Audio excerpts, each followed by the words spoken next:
Hello! Welcome to my video. Today we're going to be discussing a book that I enjoyed very much. A book that I rated 5 out of 5 stars, which is pretty rare for me. A book that I enjoyed immensely, and that book is Priest of Bones by Peter Mclean.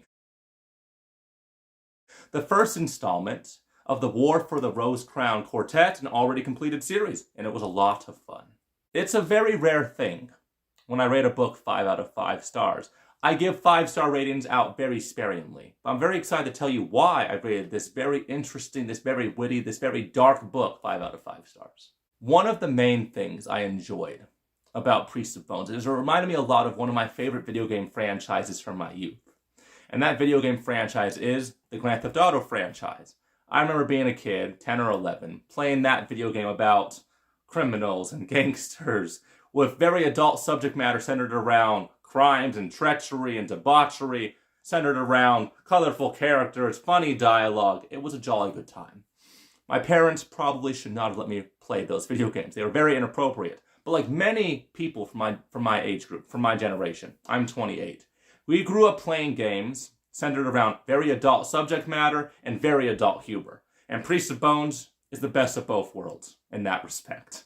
Now let's get to the plot of the story. This book follows Thomas Piety, our main protagonist, our narrator, and he just returned back from the war. And he comes back to the city of his youth, and he realizes that things are not the way that he left them. It is time to get back what is his. So at its core, Priest of Bones is a gangster story in a high fantasy setting.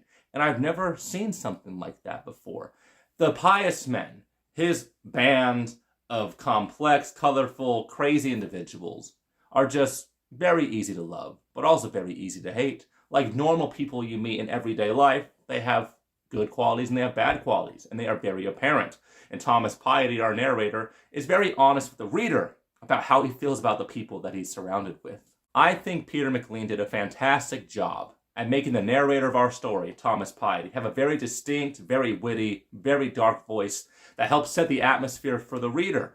It was just very unique, something I've never encountered before. If you are like me, and before you pick up a book, you go to Amazon, you go to Goodreads, and you look up the reviews that people left about the book, there is one criticism in particular that is pervasive throughout all media about Priest of Bones, and that is that Thomas Piety, as our narrator, is kind of repetitive. And that is a very valid and fair criticism, but that's one of the things that I enjoyed very much about the narration style.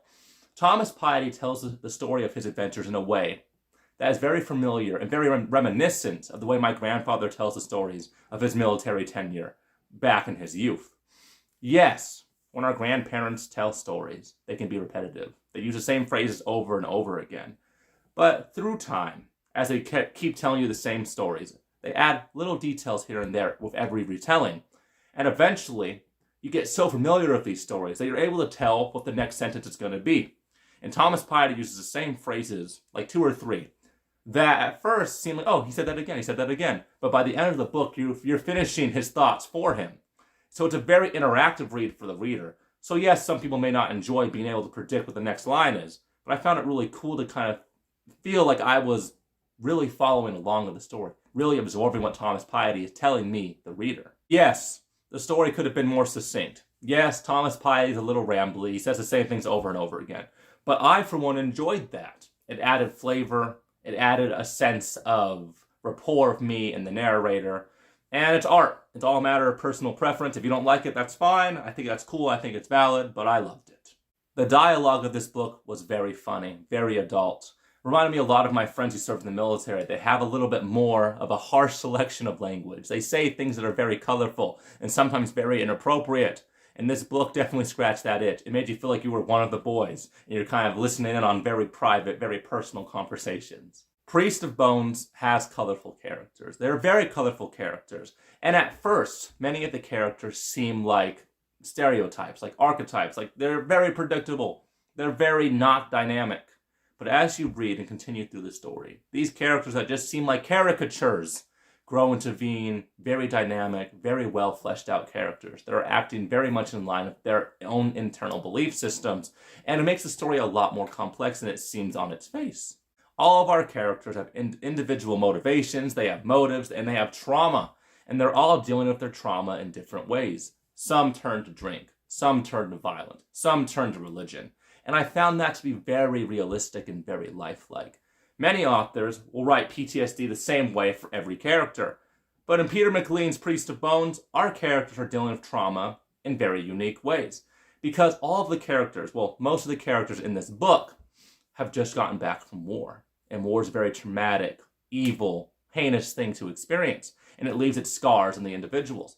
Some of those scars are physical, and some of those scars are mental. And our characters are dealing with their mental and emotional scars and traumas in very realistic ways. Having grown up around people who served in the military, and how we're finding ways to cope with the trauma they had from serving in the military and seeing war, I found it very, not refreshing, because it's not a refreshing thing, but I found it very familiar. I liked how Peter Mclean was able to acknowledge that people deal with traumatic things in very different ways. Priest of Bones is not just a gangster story in a high fantasy setting. There's a layer of political intrigue in there. Our main characters are not the key players in these political machinations, these political maneuverings behind the scenes. They are in many ways the victims of the influences of these great political powers. There are key players at the table, and Thomas Piety and the characters that we are growing to love are not those power players. They are not irreplaceable. They are in many ways inconsequential.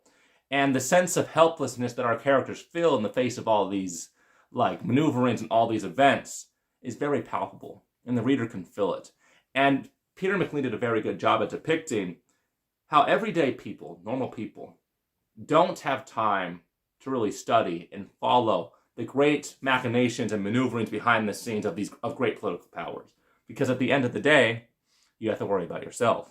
You're just trying to survive. You're just trying to pay your bills. You're just trying to take care of your children.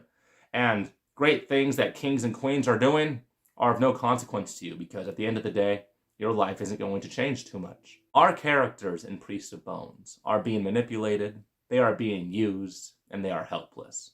And that helps to build a sense of rapport and helps for the reader to feel empathy for the characters in Priest of Bones. And empathy is at the center of every great story, because we want to see ourselves in the struggles, in the adventures, in the happenings of the book. And Priest of Bones, in that respect, hit a home run. When Thomas Piety and the pious men suffer, I felt the heartbreak. When they triumphed, I felt good about myself. They're easy to root for because they're the underdogs, but also they're kind of bad A. They're the best of both worlds. Priest of Bones was a jolly good time. It was a fun, intriguing story with plenty of plot twists and turns, with colorful characters and fun dialogue, interesting, entertaining combat scenes, cathartic ending. Just a really good book. I finished the second book just 2 weeks ago, and I can't wait to finish the quartet. I think Peter Mclean's hit home runs so far, and I can't recommend this series enough. If you like Grand Theft Auto, if you like dark subject matter, if you like funny stories centered around characters suffering heartbreak and great triumphs, yeah, this book's the book for you. I don't think you'll be disappointed. Thank you for watching my book review video. If you liked it, push the little thumbs up icon. Subscribe to the channel if you want to hear me talk about any other books. Leave a comment below about what you thought about Priest of Bones, or if there's any other books that kind of seem like they have a similar feel, recommend them to me. And I'll see you guys next time.